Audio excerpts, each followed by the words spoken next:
time. And this is quite an impressive feat for developer Naughty Dog, considering that up until this point, their last game, Uncharted Undead Nightmare, was the best video game of all time. Nathan Drake returns for his fourth and final adventure.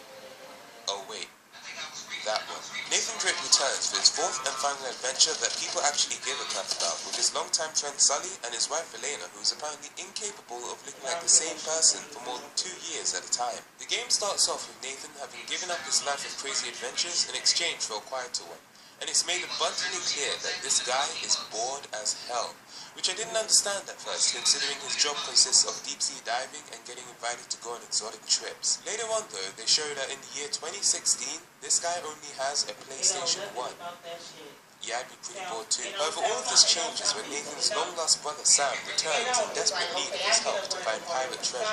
And after giving serious thought to the idea of abandoning his wife, trusting a guy he has not seen in over a decade, and putting his life at risk for all of 15 seconds, Nathan agrees to set off on this grand journey. Now that you know the backstory, let's start off with the presentation. The graphics are, well, to be honest, the graphics could be better.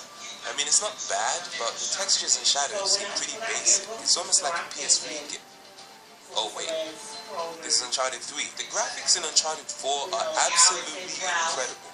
I'm serious, this is the most beautiful game I have ever played. The game stars Nolan North, the guy who's voice acted almost every character in every video game ever, and Troy Baker, the guy who's voice acted all the characters that Nolan North simply could not get around to doing. They and the entire cast do a great job of portraying the characters. So overall, the presentation of this game is outstanding. But there is just one thing I cannot forgive. Allow me to demonstrate. You load up Uncharted 1, you get the title, you get the theme song, you're in the zone, ready to play. You load up Uncharted 2, you get the title, you get the theme song, you're in the zone, ready to play. You load up Uncharted 3, you get the title, you get the theme song, you're in the zone, ready to play. You load up Uncharted 4.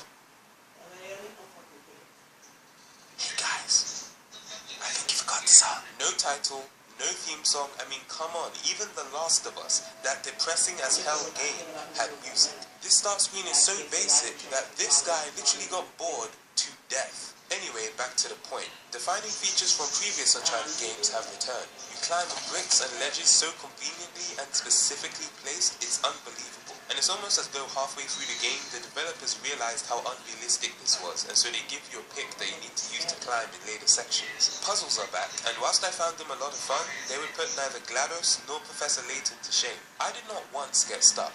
And let's face it, if there is never a point where you need to use a YouTube walkthrough to solve a puzzle, then your puzzles are too damn easy. Boy, if you don't get... Shooting has of course made a return, and it feels better than ever.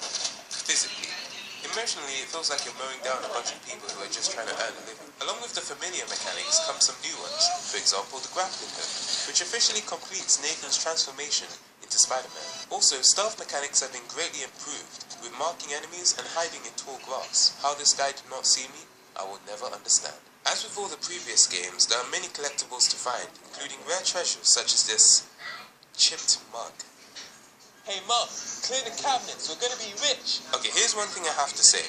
This may just be the most condescending game of all time. Whenever I wanted to explore and look around the environment, which involved moving away from the path that the game clearly wanted me to follow, I would get constant in-game reminders and characters telling me where I should be going. I'm not lost, Naughty Dog, I'm just trying to enjoy your game. I did not pay £60 just to speedrun this thing in 10 minutes. Also, one of the reveals for this game showed that you'd be able to make dialogue choices, a new addition to the series. Although I feel like addition isn't the right word, because you only get to make 2. But enough of that, let's wrap this thing up. Uncharted 4 really has it all. It's got the characters, it's got the story, it's got the set pieces, the voice acting, A+, the graphics, A+, the music, A+, the multiplayer, oh yeah, I forgot about that. The multiplayer is pretty good. Yeah, the multiplayer, A+.